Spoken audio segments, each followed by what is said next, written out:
From the Toronto Star, I'm Rudgy Mudler, and this matters.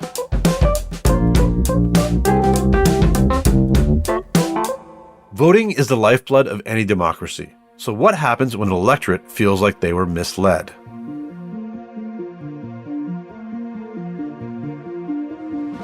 This is something that is playing out in the riding of Spadina-Fort York in Toronto, where a controversial candidate has won and plans to stick out his term despite a groundswell of calls for his resignation. This isn't the first time this has happened, but once again shines the spotlight on the mechanisms in place to censure a politician, and whether they are strong enough, how rarely they are used, or as is often the case, don't really exist.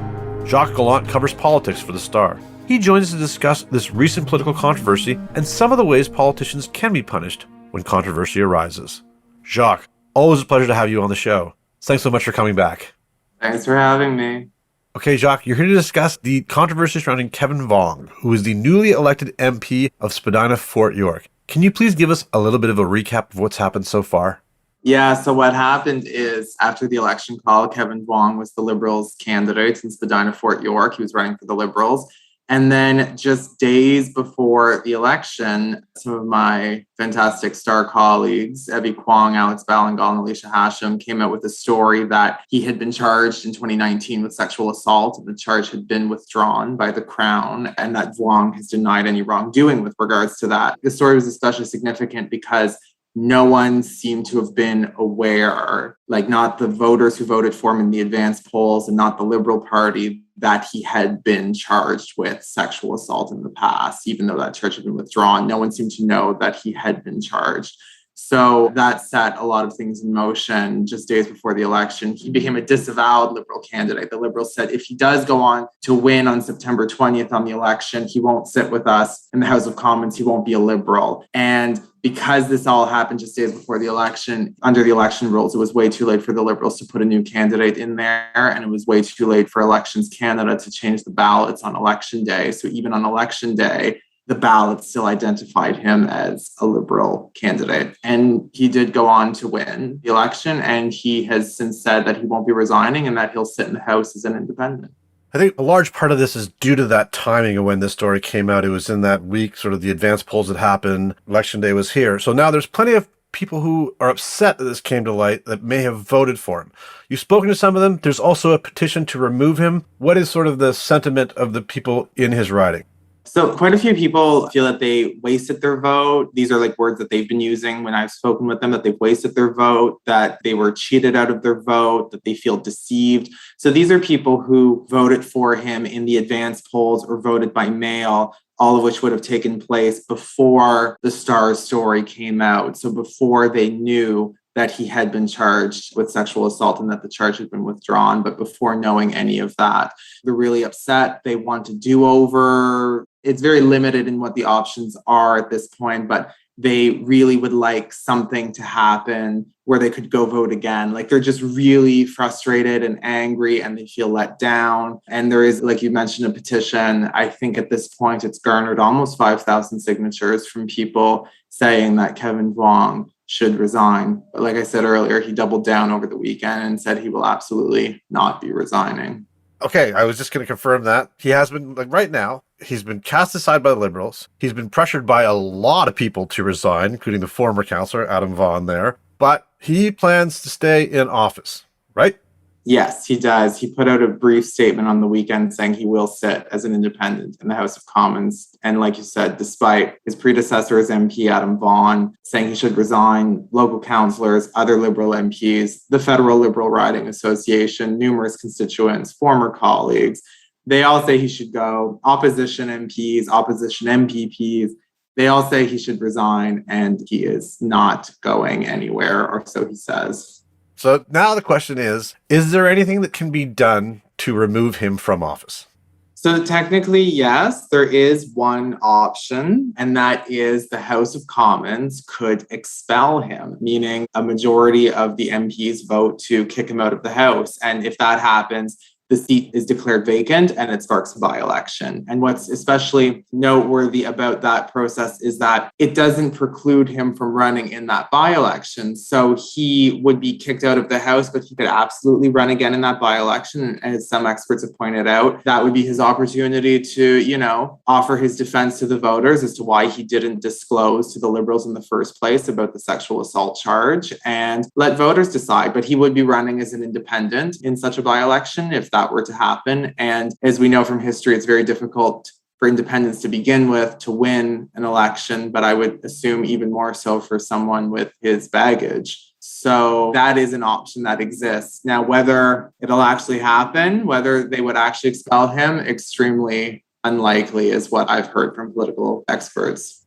Okay, yeah, let's talk about this. This expulsion has happened 4 times before, and basically under some pretty extraordinary circumstances, right? Like 2 of these were used on Louis Riel?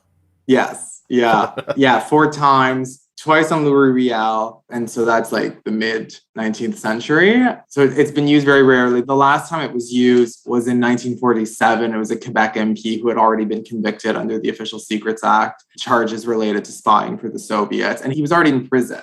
So, definitely can't take up his seat. So the House declared his seat vacant in that case, and it led to a by-election. And that was the last time it was used, was 1947. So expulsion is really not a common thing. It exists as an option, including in this case, but it is not something that is commonly used in the House.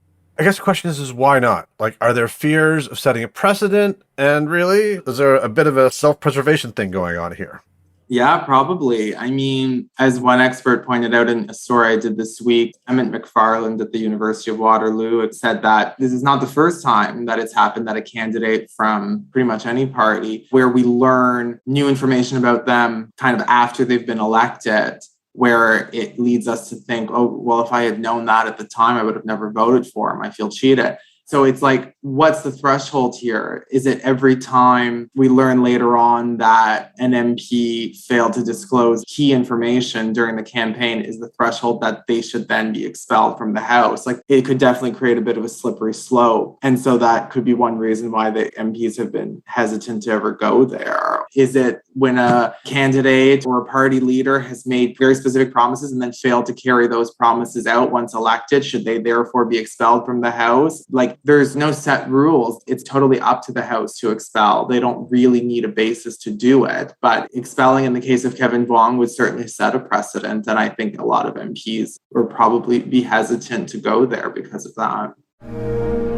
We'll be right back.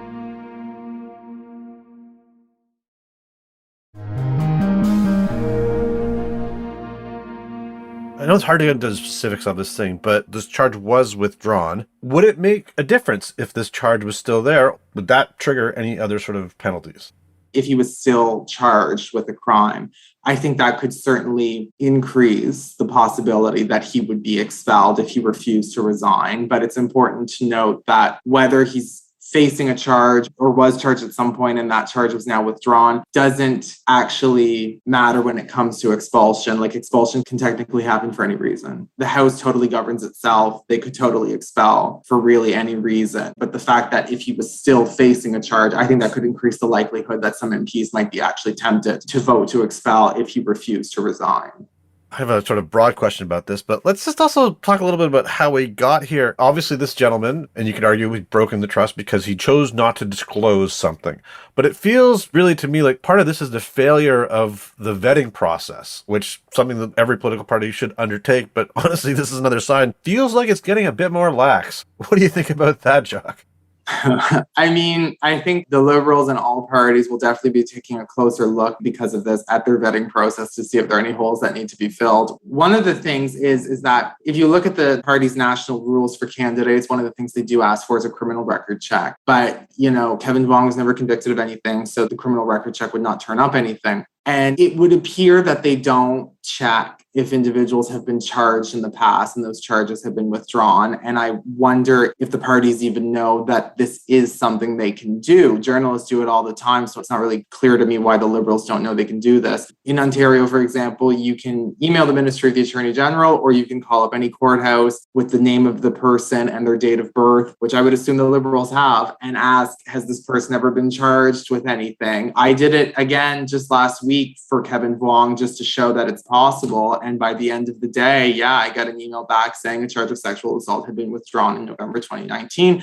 Here's the court file number. Here's the courthouse location where the file is at. And then you can go get that file and get more information, which is what my colleagues did for that very first story. So it's a matter of public record. This isn't secret information. And I think in the case of the vetting process, it shows the reliance on the candidate's voluntary statements themselves and like trusting the candidate. Like I would assume that he was asked, have you ever been charged with something? And is there anything else that we should know? Anything embarrassing, anything damaging that we should know? So this shows that, all parties, I think, might want to do more work in the future to independently verify some things and not rely so much on the candidate themselves.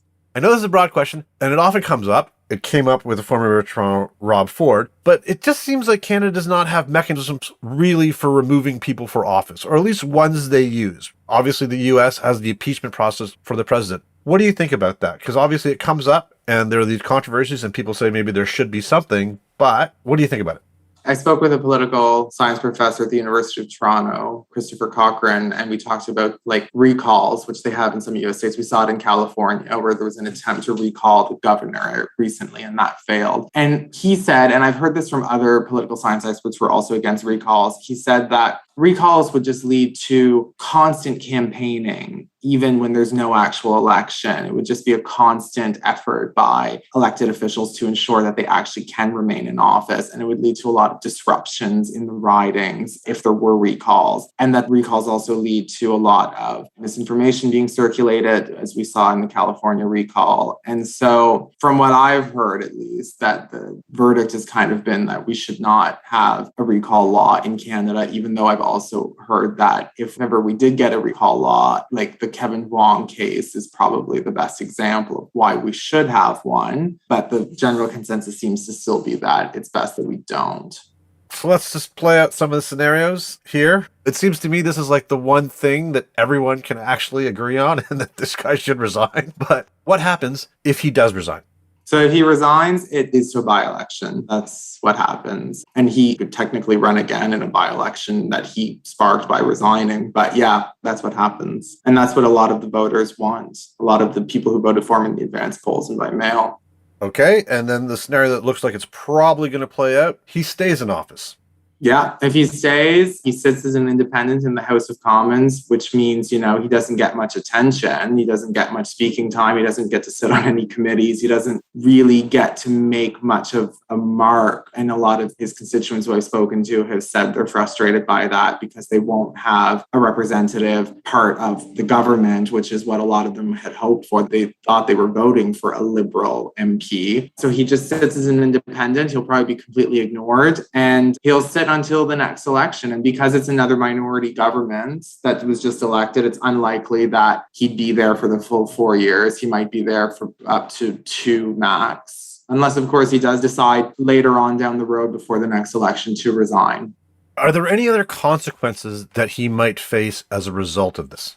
Not that I can think of, other than just mounting anger by his constituents. Just, I'm sure he's getting a lot of angry emails. But no, he's duly elected. He has his seat. He'll be able to sit in it. I don't know if he'll be participating virtually or not, or if virtual proceedings will still be happening in the next session of Parliament. But he's got his seat. So it's his, and he's refusing to give it up. This is truly an extraordinary set of circumstances. Jacques, is there anything I didn't ask that you think our listeners should know? I don't think so, other than it's very important if you're going to vote to read the news carefully about candidates. I'm not talking about the people who voted in advance polls or by mail who didn't know at the time, but I'm thinking when it came to election day, I've heard people say there was no signage anywhere indicating he was no longer a Liberal candidate. The ballot still identified him as a Liberal candidate. And perhaps not everyone had seen the Star and other media's subsequent coverage of the fact that he was no longer a Liberal candidate. So it's just very important to stay up to date with the news during an election campaign if you plan to vote. Fascinating thing. Obviously something we're going to be following, and I expect you to as well. Jacques, really, really want to thank you for your time today. Thanks again. Thanks for having me. Jacques Gallant covers politics at The Star. That's it for today. Thanks so much for joining us. I'm your host, Raju Mudder. Our This Matters team is Adrian Chung, Brian Bradley, JP Fozo, Matt Hearn, Morgan Bachneck, Saba Etizaz, and Sean Pattenden. Our music is by So-Called, Mike DeAngelis, and Sean Pattenden. We want to hear what stories matter to you. Please send us comments, questions, or ideas to thismatters@thestar.ca. Please consider supporting the journalism the Toronto Star newsroom does at thestar.com/subscribingmatters. And don't forget to subscribe to This Matters on Apple Podcasts, Spotify, or wherever you listen to your favorite podcasts. Let's talk soon.